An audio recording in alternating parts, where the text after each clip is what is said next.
I will hand you your $5 afterwards. What's going on, y'all? We good?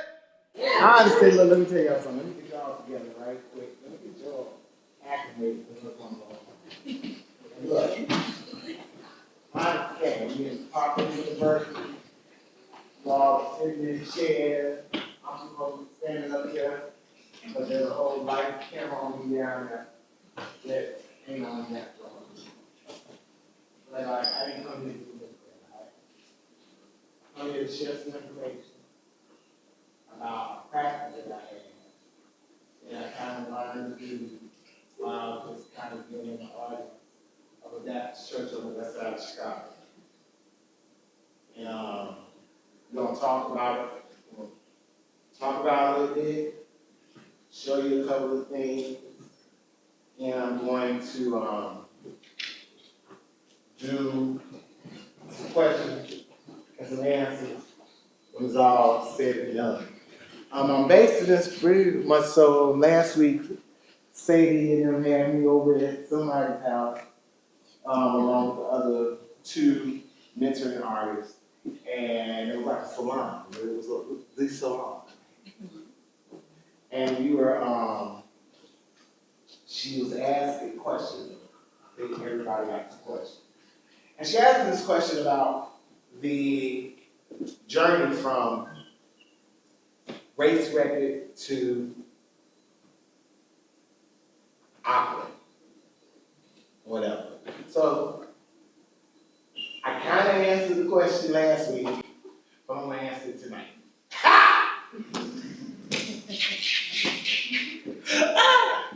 Anyway, I do that. I make myself laugh.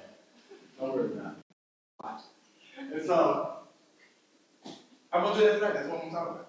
I'm talking about my journey from race record to this thing in opera. I don't necessarily think they different. They're just presented in different spaces. It takes different materials to kind of do it. One we talking kind of a digital world because we never really did make a vinyl record per se. And then the other is something that's going to be set up for stage. But like whatever it is that I'm doing, whatever I was doing on the race record, is the same thing I believe I am doing with the opera. Again, just in two different spaces where they get to live. And because it was two different spaces where they get to live, I had to kind of think of some shit and things of that nature. Or whatever. So, race record. I was working on a residency centered around and my art or the exhibit I was working on centered around the murder of Trayvon Martin. And in this exhibit, I decided to include sound design. And that's where the race record showed up. And normally, what would happen in my practice in the earlier days, I would just come up with something and I would perform it a cappella. The race record really was like me adding instrumentation. So that was kind of one of the journeys. First, I would do things kind of a cappella. And then when I decided to do this race record, I had to implement instruments. I play not one instrument. I mean, I do a mean tambourine. But that's about it. That's about it. But the race record is full of guitars and organs and horns and things of that nature. And that I had to kind of like ask my friends who were musicians to come into the studio and play. And so when they come into the studio and they play, I kind of have to, it's usually not when you go find an instrument and we're going to cut on the recording and you just start playing. it's like something has to be composed, like bass lines and guitar riffs and things of that nature. And usually I just do that by humming it or beatboxing it out, right? And like case in point, preach. The bass line goes boom, boom, boom, boom, boom, boom. And so I want to say Matt is on that. Matt Lux is on that. So Matt Lux comes into the studio and I say, Matt Lux, okay, the bass line goes boom, boom, boom, boom, boom, boom. Matt Lux play boom, boom, boom, boom, boom, boom. I said, motherfucker, I said, boom, boom, boom, boom, boom, boom. And then he went boom, boom, boom, boom, boom. I said, okay. And so and then Cream comes into the studio. I said, well, I want you to kind of follow the bass. I want you to go boom, boom, boom. And he went boom, boom, boom. All right. I said, okay. And Marcus, you go. Marcus went. I said, keep that kick, fall to the floor. And we had fun. We played. Singers come in. I think the singers of the background vocals on that song is myself and Tina M. Howe. Who you be loving? Who you be loving? Who you be loving? Work out the arms. You go on, you lay down each one. And then that's how we do that part. When it's all kind of said and done, then I go in and do my lead. There's usually a scratch, and that's what everybody go, oh, that's just pretend vocal. And then there's like the one I get in where like everything that I think I want to hear is on the record, and then I go and I do the. Yeah, but that's it, and that's very different because most of the time when it's just me and my body and my voice, there's takes way less time to get it done. I'm not necessarily considering what I want anybody outside of myself to do. I actually not necessarily concentrating on what I'm going to do for that much, for that part. So there's a lot of different considerations that you have to take. And that was like the craziest leap in the practice. So, there we go. It's your movement, pull me over. If I reach back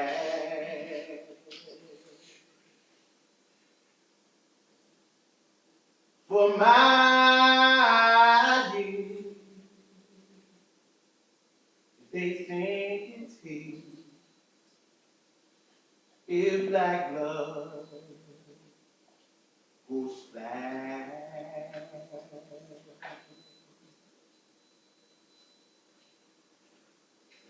Stretch me across my keyboard. Say I'm legend. And please put it behind my hashtag. My skin, my only weapon, oh my God, oh my God, I come murder, because legend, oh my God, oh God, please don't let murder. Legend. Wouldn't be the first. Wouldn't be the first day on tour, nor This systemic epidemic of not getting back in the house, massive plans on how not to be taken out. KSA, blue man speaking Spanish, adios, hombre. Show your hands, don't comply when we do. We still die, face down on the ground. From the concrete in the sky, if the blue men will be over,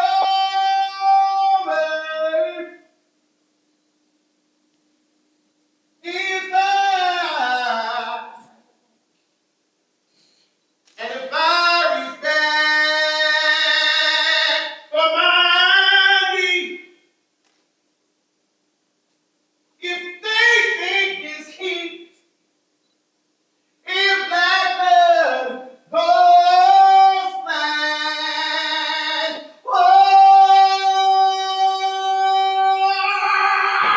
stress because my cooling boy, hey, say I'm legend.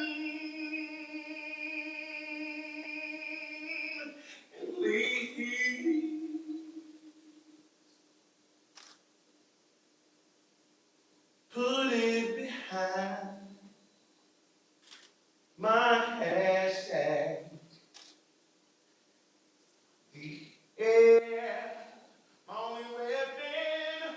Oh my God, oh my God, don't let me up. Maybe legend. Oh God, oh God, don't let them kill me. Maybe legend. Oh God, hey God. How come that I'm a legend? Hey, I'm my mama. And I gave birth to a legend. Oh, may this cup pass over me.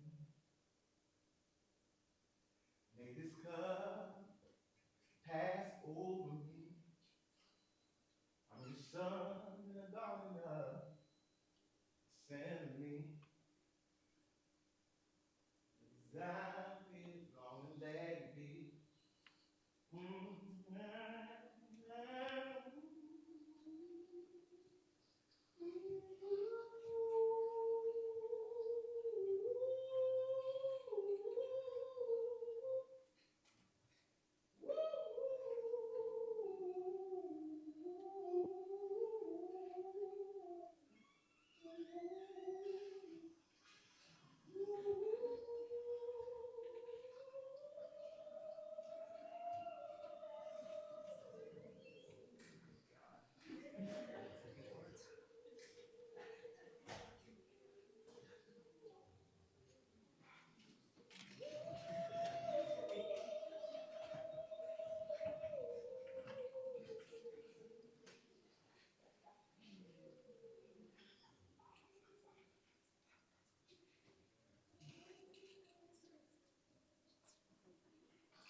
Now that I learned growing up watching preachers and choirs and my uncles and my aunts and my mama and brothers and sisters and cousins and all that.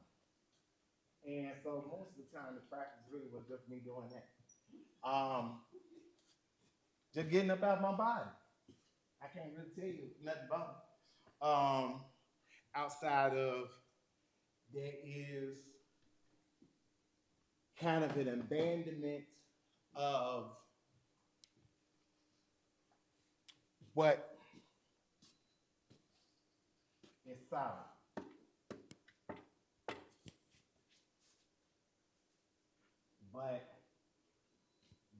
total like acknowledgement of what is present, and that's energy. And then I get to do like that. I get to shift space, kind of bring the energy to it. And it's just like real good.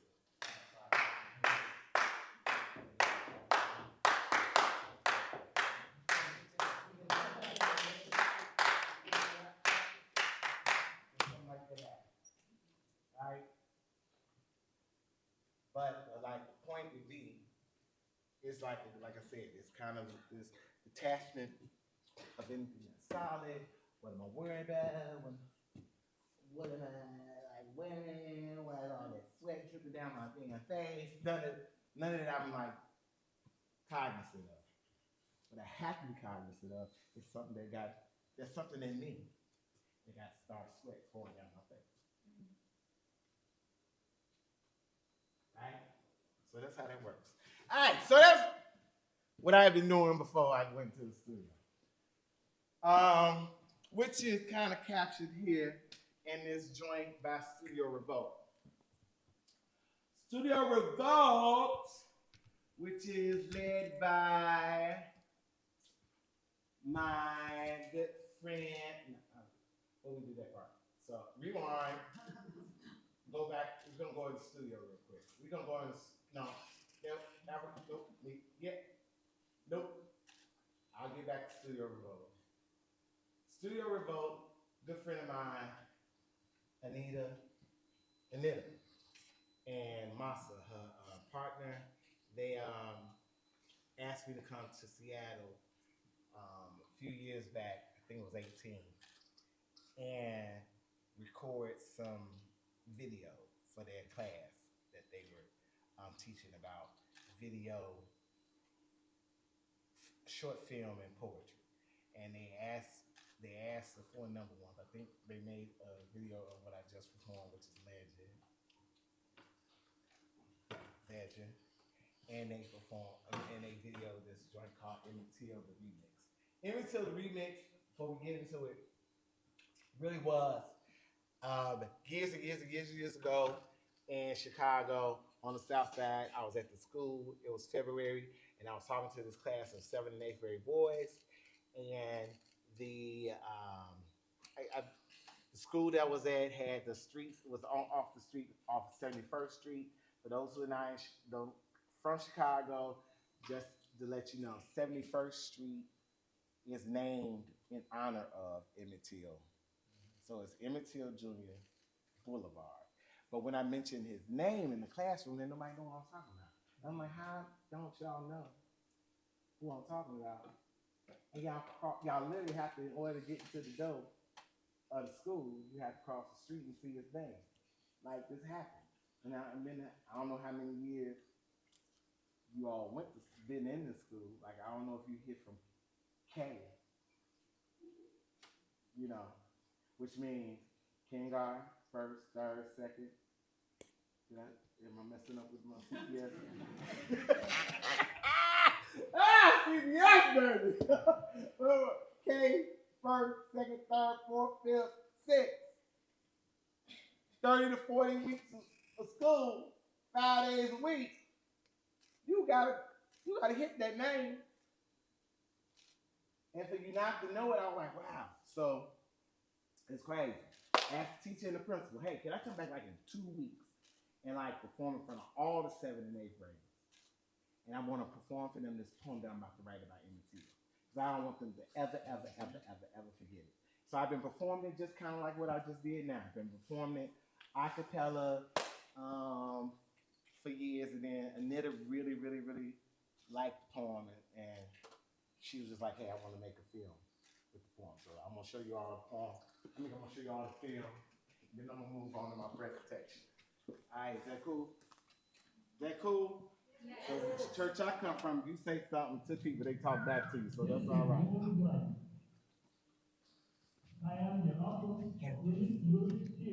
Oh, that fell off? Shut it off. Oh, it's soft.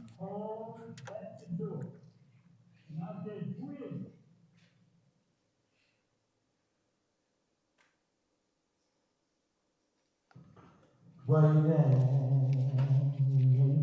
what they did to that boy. Waiting. They did what they did to that boy. Was there? And they snatched him out from uncle's house. Were you there? And they snatched him out from uncle's house. Were you there? And they led him to the wife. Were you there? When they led him to the wife. Is this him? Is this him? Is this him? Is this him? Is this him? Is this man? Was there when they led him to the barn? Oh, were you there? Were you there when they led him to the barn? Oh, were you there when they led him to the sand tied around his neck and thrown in the river? Oh, were you there? And they took a pen belt, tied around his neck and thrown in the river. Oh, were you there? Somebody waved the wall all night long. Were you there? Were you there? Somebody waved the wall all night long. But were you there? Were you there? When the mama, when I got the call, were you there? Were you there? Oh, when the mama, when I got the call, they got in, they got in. My boys got in it, they got in there. Were you there? Were you there?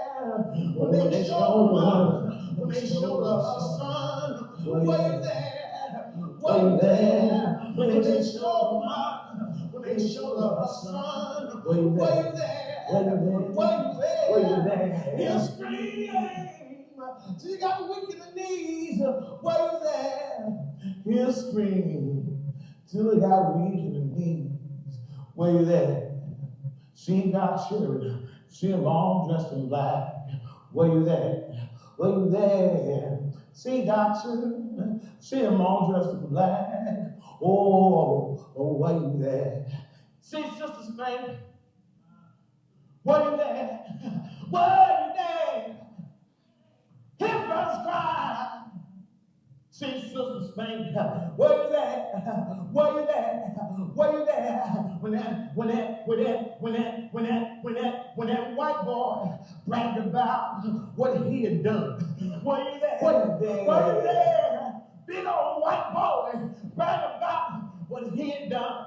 He said, I got a nigga, got a nigga, got a nigga, got a nigga, got a nigga, got a nigga, got a green-eyed nigga, silver nigga, a red-bone nigga, ugly nigga. But that's what I'm getting. But that's what I'm getting. That's what I'm getting. But that's what I'm getting. That's what I'm getting. For what's that white women? Were you there? Were you there? Were you there? Were you there? That said, now give it to you. Oh, this is America's favorite part, y'all. Were you there? Were you there? Were you there? Oh, yeah. When Jimmy came back, said, now give it. Were you there? Are you here? Are you here? Are you here? Jimmy's keep coming back. Said, now give it to y'all. Are you here? Oh, yeah. Jerry's keep coming back. Jerry's keep coming back. Say not guilty. Say not guilty. No. Who gonna run for you? Who gonna praise in the children? Who gonna drive mother team? Help me. Who gonna stand for enemy land? Who gonna march for enemy land? Who gonna fight for enemy land? Who gonna sing for enemy land? Who gonna sing for enemy land? Who gonna shout for enemy land? Who gonna dance to enemy land? Who gonna, hey, who gonna fight to enemy land? Who gonna die to enemy land? Who gonna live? Who gonna live? Who gonna live? Who gonna live? Who gonna live? Who gonna live? Who gonna live?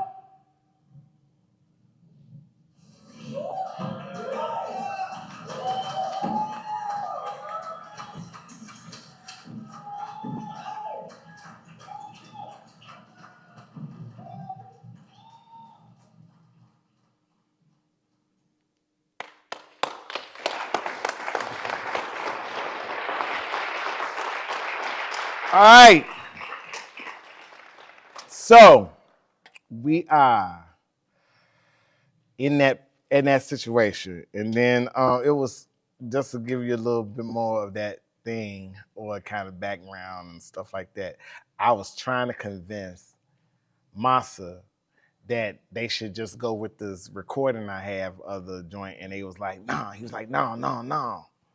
I'm gonna just have you perform it 18 times." I'm like, I can never want that joint 18 times. But I performed it about that many, and they just captured all of that, captured all those joints, and that's that. So, I talked about then you add the music and things of that nature, and it's cool. Somewhere in the midst of the pandemic, I had a call from the Lyric Opera House in Chicago, and they asked if I would write a libretto to an adaptation of Twilight Gods, or Twilight of the Gods, which is a opera by Wagner. And I was like, cool, I'll like do this libretto. And after that was done, they asked, did I have an opera in my, I guess, belt? I don't know. My dresser drawer. I have absolutely no idea where I was supposed to find it. But I didn't have it. But I had a couple of ideas, and then I was just like, again, I'm like opera. I don't know about that. I mean, not that I've never seen one, or not that I don't know what opera is. I just didn't necessarily think whatever I'm doing is like something people go to the opera to see. Because I mean, I've been to several and never seen Emmett Till the remix, right? But they were like, "Well, Avery, that's kind of what opera is. What you doing with that piece is it's kind of like you singing this story and kind of emoting, and that's what opera singers do. They sing a song that tells a story, and they emote." And I was like, "Well, I guess I've been performing opera all this long time." And so, what you're gonna see now, don't tell nobody I showed you this. I'm gonna get in so much trouble with the Lyric Opera House if I show y'all this. But I'm gonna show them y'all. I'm gonna show y'all this, but we're not gonna tell the Lyric Opera that I showed y'all this. Okay? Not gonna tell nobody? Well, not the Lyric Opera. You can tell like people, but don't tell the Lyric Opera House. What was that?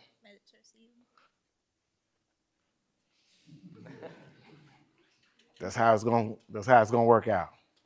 And so, wrote this opera. So I guess the point would be there really is no journey. It's more so a leap. And I happen to believe that the magic is in the leap. Right? So you do something like that you think that you never done.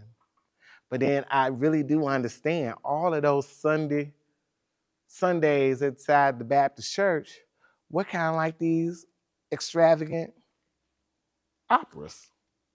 You know, it's just an organ, a choir, and a preacher. And sometimes I've been to operas and there's been an organ, a choir, and a preacher. Well, there's been the characters. The opera is called Sophronia. It is named in honor of two women who are really influential in my life. One would be my grandmother, my mother's mother. Um, don't really have that much of a relationship with her per se, but the things that she did kind of have me in front of you all right now. And then the other woman would be this woman named Nina Simone. I don't know if you know who Nina Simone is, but if you do not know who Nina Simone is, I strongly suggest you get to know a Nina Simone song. Nina Simone has a song called For Women. Sophronia is the second woman in that song. So again, this shout out to Nina. Shout out to my grandmother, whose name is actually Sophronia Booker. And It's the story of my great grandfather's, and well, my family's journey to Chicago.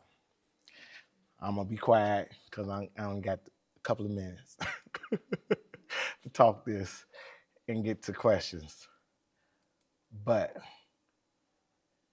I'm gonna show y'all like the first trilogy. First one of the trilogy that's in this particular short film. Don't tell Lyric Opera I showed y'all this. I'm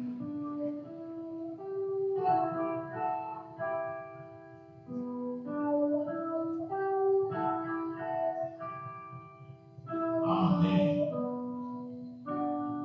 I celebrate him, me, and the that moment.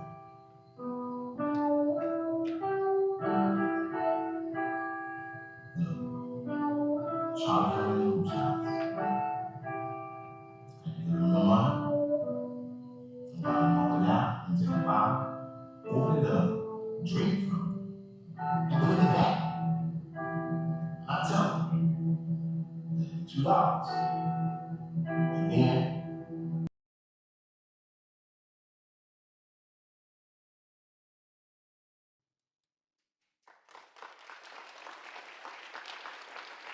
And that's VAM Studio, Vincent and Jordan hooking it up for Uncle Avery and things like that. And I love VAM, and I've always said that VAM Studio is a production company that do a lot of my niece's Jamila's Woods videos. And I was like, y'all got to do this film for me, and they was like, and they came through. But anyway, that is that. That is like very weird to me. I mean, the most I loved part about the whole the filmmaking process was the wardrobe. Baby, I wore that kimono. You couldn't tell me nothing. You couldn't tell me nothing. Then K-Flop put that little curl shell joint in my head. I was like, oh, snap. E. Um, But that's that. That's a whole other thing. Again, nothing really changed. When I go in the studio, I said Tamika Reed, go run, run, run, run, run. And I said, Justin, when she go run, run, run, run, you go blum, blum, blum, blum. And she went run, run, run. He went blum, blum, blum, blum. Same thing, brought the chorus in. And I'm like, from now on, we hooked it up, and that was what that was. What else is going on in that joint? The guitar, um, you follow the cello. You do the same thing,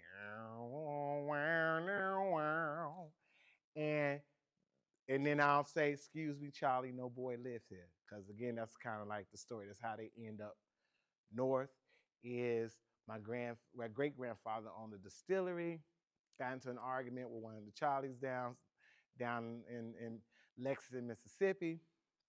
He was like, when we come back, everything book is gonna get burnt up. And then my great grandmother was like, we gotta get up out of here, like and right now. So and that's kind of like the scene where he has the confrontation with the with the with the young man. So I'm about to end this with just some footage of us in the studio working on a song called North. I may play North for y'all. So this is my sister, Shanae. This is me. That's Justin on the washboard. And that's us recording. I think Tina's around here somewhere. Tina's on the camera. My friend Tina's on the camera. And hold on. And don't I promise y'all not supposed to do not tell Lyric Opera House that y'all hear or saw any of this shit today, okay? Please don't. do and watch somebody send them a email. I saw it. It's beautiful. I just wanted you to know he showed it, and this is kind of what that turned into.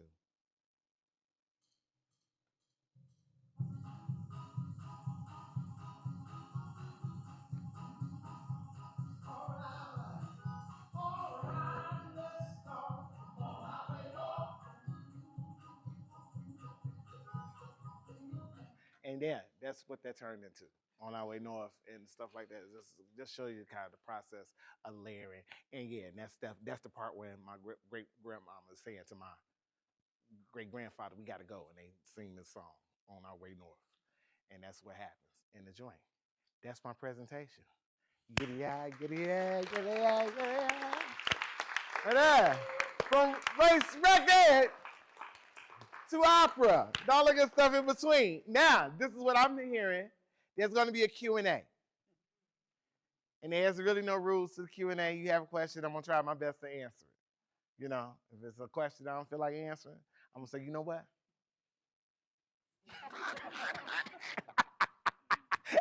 This is how I got to go. If it's a question I don't feel like answering, I'm going to go, you know what? So, any questions? Yes. Okay, so you said you like the wardrobe in the video. Okay, so was there any meaning towards like why there was like shells with like a fish scale piece or fabric, or was that just like for the aesthetic? No. There's meetings and everything. There was meetings about everything. There was meetings about what color we were wearing. And we decided to wear creams, ivories, and whites so that we could pop in the from the room that we were in. They wanted to shoot it in the Lyric Opera House, and we was like, as opposed to going on location to a barn somewhere in even in what's the name of this place I live in, Illinois, or even Mississippi. The whole point was like, oh, this is about to be inside this building. This story is about to consume this building. So when the rest of the movie, as the movie progresses, we're in different parts of the joint. The curry shells and the cotton was just really kind of just to link culture and history. So there's cotton from. Oh, hold on. That's my That's it, right. That's the timer. That's the timer telling me, shut up. And so the curry shells, the cotton, all about tying Africa and Mississippi together. Who's I talking to? You. All right. And the lace and the nettings with the young ladies was really the kind of, and the even the height of the dresses was to kind of present them as also like ballerinas, but very like gallant. And I don't know if you've all seen movies like Sounder and things of that nature, but when we see black people kind of like in the South, they kind of real humble. And that's a good word I'll use. But we kind of wanted to amp up the opulence. These are people coming to the opera. So they're gonna be sharp, right? They're gonna do it. And it's because it's white, right? It's white. So Kelly Mosley, we call her K-Fly, who was the costume designer, she really thought about adding layers of texture so that all of that would pick up and it wouldn't just read flat. So I have on this kind of quilted kimono, but I have like this kind of this curry shell belt that I kind of wore as a chest plate, and po chop, and all of those things were the conversation was really if we're gonna have on ivory, creams, and whites, we are also gonna kind of layer them so it can pop on screen and not just read real flat. So everything was thought about. Everything was thought about. You don't see this, but there's in one scene I'm holding a staff that's made of raw cotton. and it's like a a staff for a king, right? A walking stick. And we thought about all of that, you know, thought all about all that and how that would look again, trying to combine Africa, Mississippi, and Chicago all together. Next question. Yes. Yes, we are aiming for 2026. And it will make its premiere in Chicago. But as I've been saying, it does not have to premiere in Chicago. Somebody can pay for it to move anywhere else. I'm not. They migrated everywhere. They migrated everywhere. My granddaddy, actually, my granddaddy, my mother's father, is actually from Florida. So it's a homecoming. I got down here last Saturday. I'm like, ooh wee, this feel like I'm supposed to stay a little while. And I was like, right. Old Willie Young come from down here. Yes. Oh, bless you. Bless you. Any next question? What's your name, love? How you doing, Karen? You get Karen Harding. Come on now. Shut the door. Shut the door. Any other questions? Thoughts, concerns? Yes. There's a couple. Oh, you pointing to a question. You yes. After like you create your music and like find what you want to say in your songs, when creating like the video, I understand it has a lot of meaning behind it. Mm-hmm. So how do you usually come up with those ideas and like intertwine like culture and all that into the video? So, um, how does videos work? I don't necessarily come up with the treatment for the videos. I don't do what I don't want to do. Ah! You can say, Avery, we want you to stand over here. I'm like, nah, come up with another idea. But for the most part, for both films, Nita and Masa came up with what they thought would be the treatment, which is basically we're gonna have you perform kind of like in the 60s. We're gonna have you perform like in today. We're gonna have you perform in the church, and we're gonna record you performing around the city, this piece, and then we're gonna overlay it. That's that thing. Me, if I would have thought about that video or that film, it would have been a totally different thing. I wouldn't really even have been in it. Right? My film of Emmett Till, the remix, which kind of been maybe I won't say real boring, but Emmett's body getting back to Chicago was the real work in that whole story. Cause they was like, he wasn't here. What are you talking about? And the Pullman Porters are responsible for getting his body to Chicago, back to the mother, for the casket to be, for the box to be open, and for Ebony Jet to take that picture that said that he actually existed and y'all actually did kill him. Right? Um, my video would have been the sound and that trip to him like in this box going up to coming on the train to Chicago. That would have been my video. Or that would have been my film. And it still probably end up my film. Right? The second joint for Bear, I sat down with Vincent and Jordan, and we talked about. I kind of like wrote the script, and then they came up with what that would look like. They had um the excuse me, the week we was filming, the lyric just so happened to get their new seat cushions for the main auditorium. And they allowed them to use the seat cushions. They allowed them to use the seat cushions.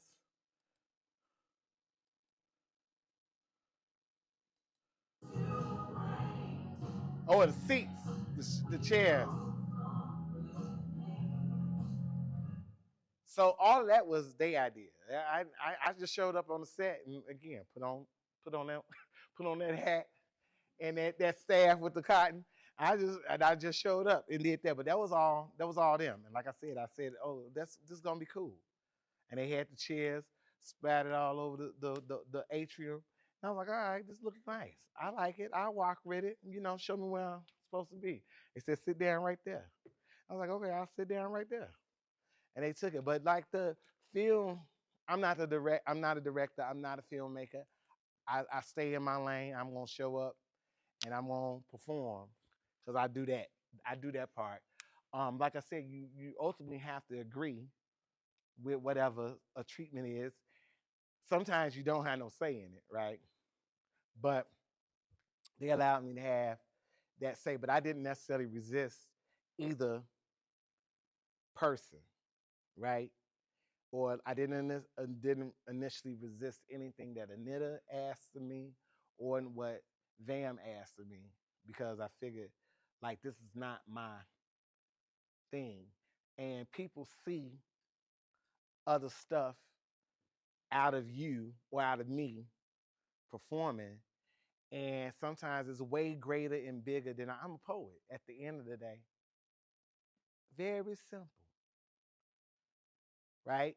My treatment to those three arias would have been totally different. Only because as a poet, I'm real kind of minimal. Wouldn't have been all them seats and nothing like wouldn't have been all them chairs and seats and they, you know, and it's good because filmmakers see things kind of bigger than I would see them. So and I was really cool with it. So I hope that answers that question. You know, I figure out the music, I don't figure out the visions. But it's coming. It's coming. It's coming. I'm gonna start doing some film work. I'm gonna start. It's gonna be another leap. Yes, there was a question over there. Yes.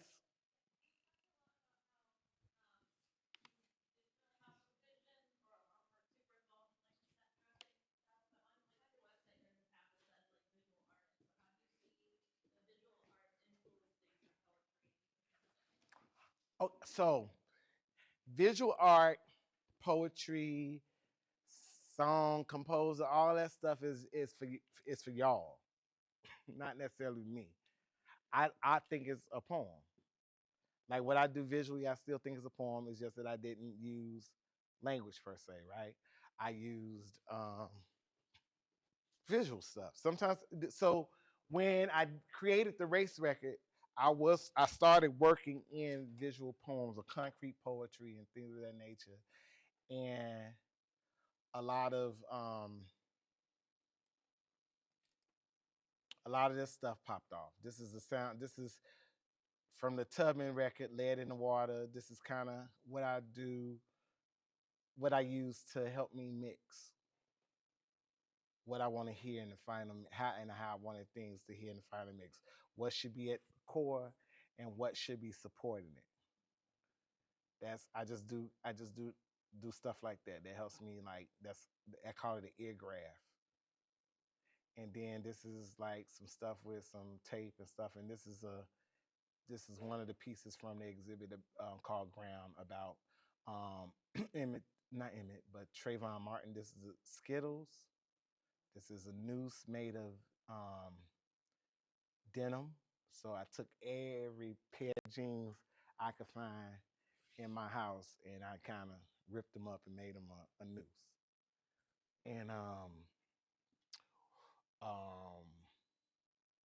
and this is a sign with some language on it. And this is also the space where you would hear a lot of the sound work that I did for the project. Guitar solos, news kind of stories with the layered in with the guitar solo and maybe a couple of a song and then something else kind of real bare and quiet. But this is where I kind of put all that stuff. But to answer the question, I've been on a search to figure out various materials to write poems or craft poems with. and they have evolved to sound, they have evolved to visual work, they have evolved to a bunch of things. What you know, I'm I look at it all as a poem. I don't think different. I have to say different because the general public don't understand why. The wonderful story is Patrick McCoy. Y'all don't know who Patrick McCoy is, but I know who Patrick McCoy is. Patrick McCoy is probably one of is like the pop of the Chicago black art scene, and he is a collector of art. Right, you go into his house, and his house from top to bottom. I'm talking about from the stairs to the floor up to the ceiling. Nothing but art. Nothing but art. You walk around his house like this. You walk around his house like, yeah. You walking around his house like that. And I remember at one of the first times, or the earlier during my time at Arts Incubator, he walked into the studio that I was working, and he looked he looked. What's this? I was like, a poem. Where the words? I was like, they gonna show up or they not gonna show up. I don't know. I don't know, Bob. I don't know. But when that work that I did in that particular residency became Neckbone, the book, and it was all kind of put together, same Baba, Baba Patrick McCoy just walked up to me and go, man, this is some beautiful poems. These are some beautiful poems. I said, okay, here we go. I just laugh about it though, because he definitely looked at it when I was first doing it and was just like, where are the words? So it was all that. But again, to answer your question, it's all poetry. It's just various materials I use to craft it. Like I said, I am excited about the crafting or the other materials. Like I just said over there, maybe film. Well, not maybe film, definitely film. Definitely film. It's like ink. Anybody think that film is like ink or can be? I think it is. It kind of even look like ink when you look at it. Hey. So along the ways, along this line of you thinking in a visual form or thinking the whole thing as a poem, whatever language you use, do you happen to see color or experience color as you think of your work? Sometimes, perhaps that will inspire a mood or a specific Mm, mm. word. Uh, it's not necessarily color, more so it's like feel, right? Um, Even if I close my eyes, I don't necessarily see a color. I see a memory, Mm-hmm. right? And if I wanted to sound like church and then rocking and stuff like that, if I close my eyes and I don't see people rocking and clapping in church, then no, we gotta do something else. We gotta put something else on it, right? Um, but it's really more about what I feel. Mm-hmm. If I don't do this and I wanna at the we gotta do something else. We gotta put something else on it. Cause I gotta, Mm-hmm. you know. So it's more about like feeling more than colors. Colors are deceptive. Mm-hmm. You see red, but red sometimes don't always mean red, right? Mm-hmm. Because there's various versions Mm-hmm. of red. That's why I say colors are deceptive. And that's why I kind of really rock with feel. Because feeling with me don't ever stir me around. Mm-hmm. I see red and maybe like, why something so mad? Right? And it don't be about it being mad, right? Maybe red is about it being something that I'm supposed to really, really pay attention to or pause. I mean, to stop, right? So I would see red thinking I'm supposed to do this, but no, red was really telling me to stop. And I don't know. Since I don't like figuring out that out, I rock with the feeling. Great, Right? thank you. Yeah. The gut. Someone else. Yes, brother. I have a question for you. Yes. The father Emmett Till, Mm-hmm. he was hung by the army, right? Yes. U.S. Mm-hmm. Army. Mm-hmm. Now, about those children, Mm-hmm. did you teach them anything about Emmett Till? Did I teach them about what? Emmett Till. Immaterial, yes. I told them or I performed the piece of Immaterial so they wouldn't necessarily forget why he has a street named after him. At the time of the me writing the poem and going back to show it to them, there really wasn't any more conversation of his life in itself because that was information I didn't have. I learned more about Emmett the more I started performing the piece, and like members of his family would come up to me and tell me things, right?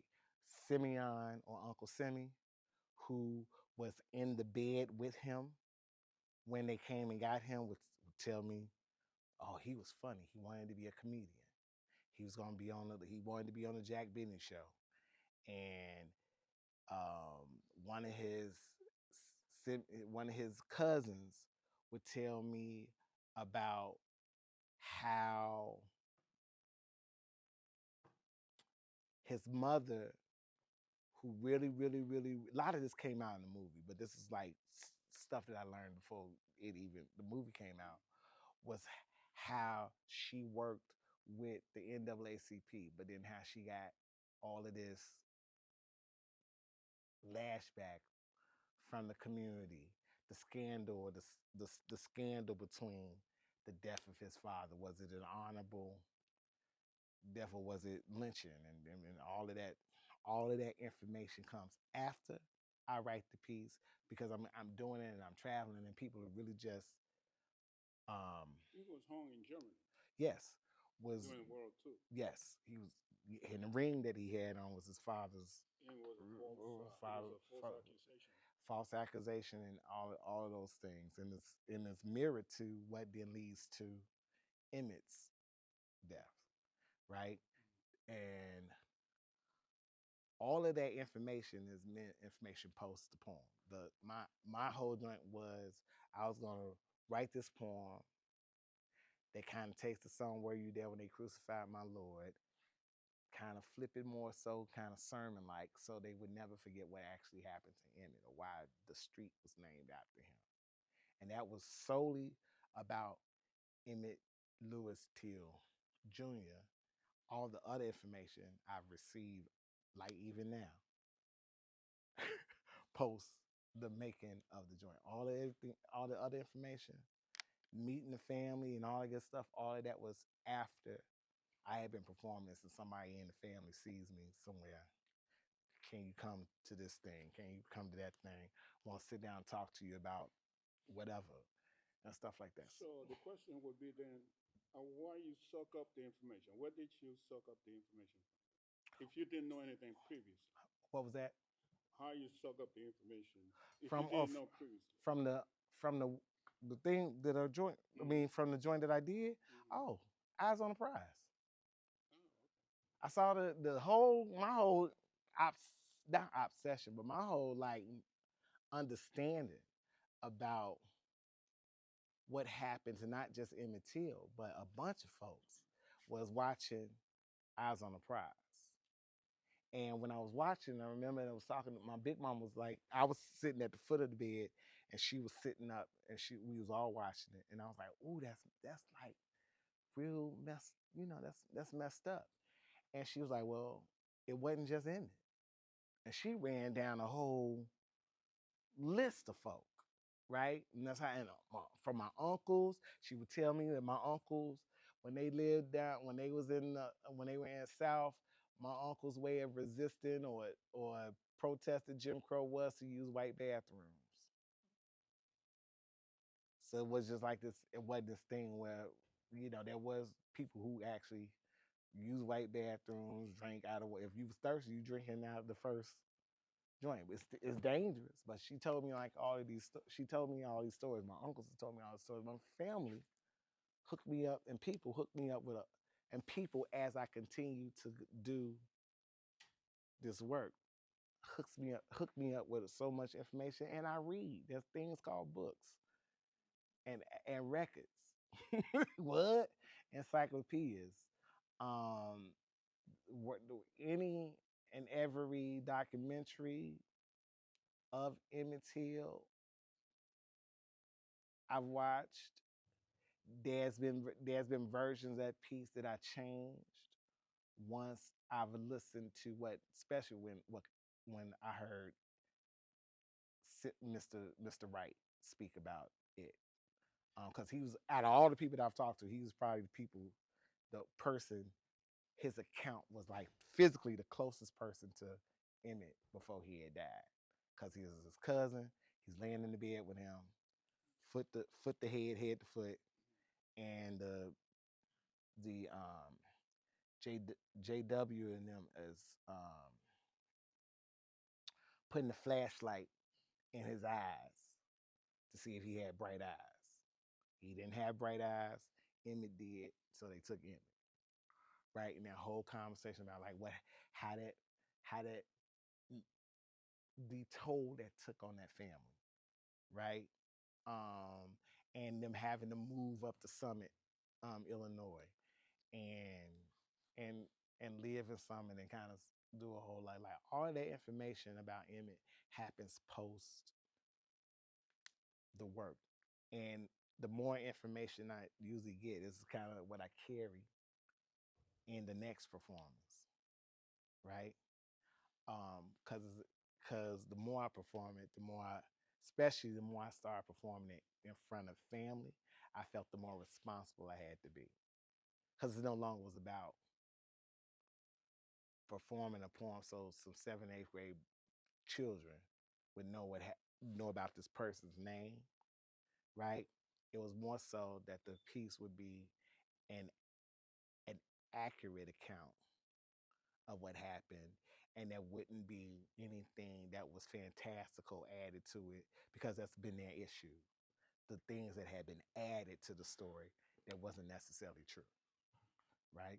Because if you read the transcripts, the court transcripts, I've read the court transcript 6 times of the way Carol Bryant describes Emmett, and they never called him a boy. He was always referred to him in the court as a man, right? That man, she lied under oath, right? And so all of those things created a lot of dissension in the family, because there was so many people telling the different versions of the story for whatever reason. But then it became trying to make that work as accurate so that it wouldn't offend people who were still sitting with that. And there was, I mean, when I mean people, I mean his family. So I think somebody told me it's time. Time, everybody. We're actually Right. out of time. I just want to thank you all for being engaged, and asking questions, and being responsive to the work. We look forward to doing more in the coming months, and hopefully see you guys soon. If you have any interest in the Atlantic Center for the Arts, you can feel free to reach out to me. Also look up information on our website. It's Atlantic Center at the Arts, Atlantic Center for the Arts.org, which is basically from DC, not far. And we have residencies year round, so hope to see you all. So, thank you. Thank you. Thank you, brother. Thank you.